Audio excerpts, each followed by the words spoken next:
Super Mario Sunshine is one of the most highly anticipated games coming out this year, and it's pretty much deserving of that. I mean, it's a Mario game. Mario's been starring in games for over 20 years now, and most of them have been super, super fantastic games. Super Mario Sunshine has a lot of the same great gameplay elements from the previous Mario games, but it just doesn't seem to come together quite as well as many of the previous games in the series do. The game opens with Mario and his posse taking a vacation to Isle Delfino. It's a sun-drenched island paradise that they're all heading off to for fun and excitement. But upon landing, they're not really given a really warm reception. Seems that there's been someone dressed up quite a bit like Mario running around the island causing pollution, putting a lot of graffiti all over the place and just generally messing up the whole place. So Mario's framed for the crime. They throw him in jail and basically sentence him to clean up the island with the help of Flood, which is a jetpack, backpack, water pack thing that basically figures into just about all of the game's puzzles. Flood comes stocked with two different nozzles. The default nozzle is kind of a water cannon that'll stick over Mario's back and shoot forward at targets. You hit the R trigger and you can spray while running, but if you push the trigger all the way in, then Mario will plant his feet and then you can aim him around to shoot the water wherever you want. The alternate nozzle is a jetpack, sort of hover device that'll let you get a little added boost on your jumps, and it'll also let you kind of jump from place to place and move across great distances with the help of the water jets. But you can't just stay up in the air forever. The water pressure will eventually run out and you won't be able to stay up for more than a few seconds.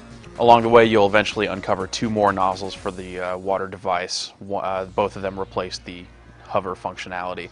One of them is a rocket pack that will let Mario shoot way up into the air, but you won't be able to hover afterwards. The other is a sort of propeller pack that will let you scoot along the ground at really high speeds. The rocket pack comes in handy here and there, but the propeller pack is never ever really useful. You don't need it to finish the game. It's really only there to uncover a handful of the game's secrets. Same goes for Yoshi. Yoshi returns about halfway through the game, and all he's really good for is riding around on him and basically making him like spit fruit juice all over the place. And that basically acts just like the water cannon control-wise, but it'll knock out a few barriers that your water wouldn't be able to touch. A lot of the gameplay structure in Super Mario Sunshine is taken directly from Super Mario 64. You have your overworld, which is the Isle Delfino, and you'll go into the game's 7 levels from there.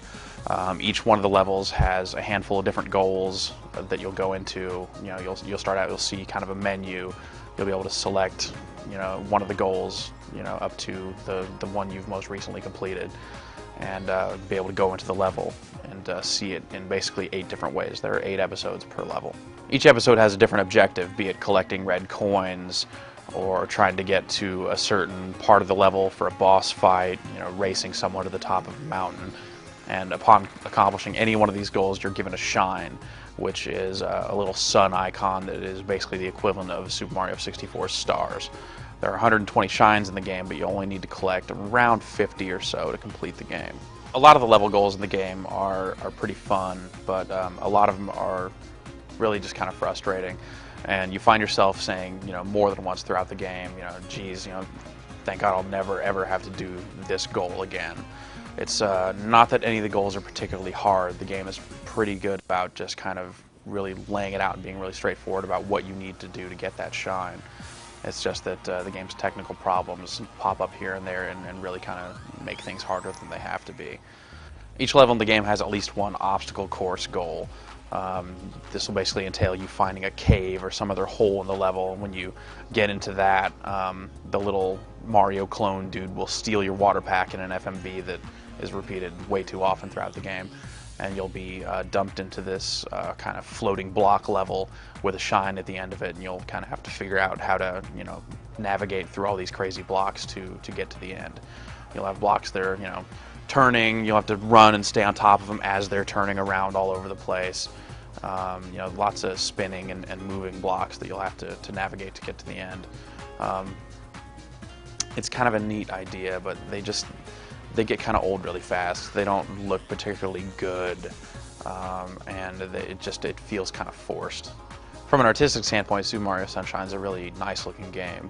The levels are all really well designed, the characters all look pretty good, animation's pretty solid, and it's just a neat looking island. The levels all look unique, and there's a lot going on there. From a technical standpoint, they're usually also pretty impressive. The game pretty much stays solid frame rate wise, though there are a few instances that you will see some slowdown. Doesn't really get in the way too much, except for in the game's final boss fight, which basically slows down at the worst possible time and is really super annoying. Makes the final fight harder than it should be. Also, the game has a tendency to look a little washed out at times. It's probably an effect that they intended to use to make the island seem really, really sunny, but it just doesn't work quite that way. And the game is pretty colorful, but at times the colors just seem a little washed out and a little weird looking. Mario controls really well.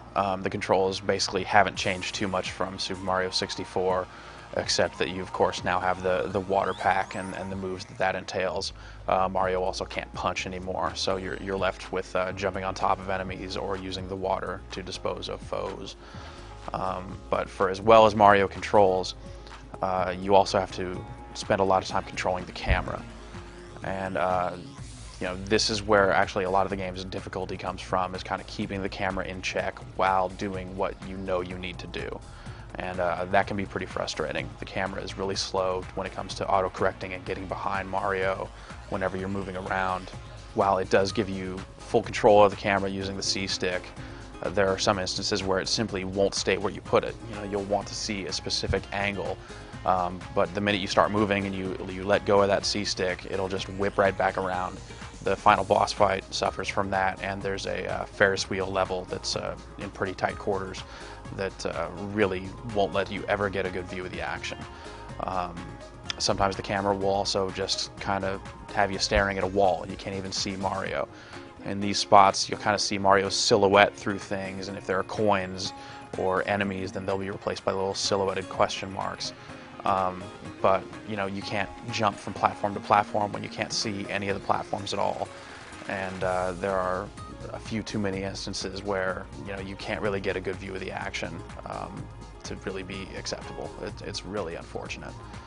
The game even has what is kind of like a porthole effect. It's supposed to kind of open up through walls and give you kind of a little circle to view the action and see Mario through this wall. But it doesn't seem to actually work. The effect does kind of come into play here and there, but it kind of shows up when you would never ever really need it. And when you actually would want a hole to see through the action, it instead just kind of has you staring at this wall and unable to see stuff. If you could kind of lock the camera in place, that'd be nice for some of these things. That'd fix some of the problem. But it's for as well as Mario controls, you really want to be focusing on controlling Mario, because it works so well. And when the camera's not in the way, the game is great. When the camera gets in the way, it's super frustrating and super, super annoying. Super Mario Sunshine has some great sound in it. Some of the effects, like Mario's footsteps or some of the incidental effects like that, sound really great and are really well done. He has the kind of the standard repertoire of hoots and hollers from him jumping around and stuff like that. The game has some voiceover work used in some of the FMV sequences, and just about all of that is really, really bad. All the voice actors just really don't kind of convey the proper attitude for the characters, and it really just comes across as they just found some people off the street and said, all right, come in here, and all right, the princess is ditzy and the game's bad guys kind of sound, well, without giving away too much of the storyline, let's just suffice to say that the bad guys in the game sound really, really terrible. Musically, the game has some decent tunes to it, but there's nothing that really stands out and is hummable or anything like that. It's all pretty competent, and the reworking of the Super Mario Brothers theme used in those obstacle course levels really just kind of feels like a forced thing, like just kind of thrown in there to remind you, hey, this is a Mario game, remember? And it doesn't really sound all that great. In the end, Super Mario Sunshine is a pretty good game that is hurt quite a bit by a lot of technical shortcomings. The camera stuff really gets in the way more than it should. There's some slowdown there. There's also a few clipping issues. In the amusement park level, you can actually fall right through the floor of a boat into the water below. And there's a few spots where you can actually get stuck inside walls, or certain like level specific items can get stuck inside walls and just kind of leave you trapped and you have to quit out of the level. That doesn't happen a whole lot, but it's little things like that that just kind of add up to make the game feel just kind of unpolished. Like, you know, these are things that probably could have and definitely should have been fixed before releasing it, and as a result the game feels a little rushed. That said, when it's good, it's a really good game, and given the lack of solid platformers on the GameCube, it's a game that is fairly easy to recommend for fans of the platform genre.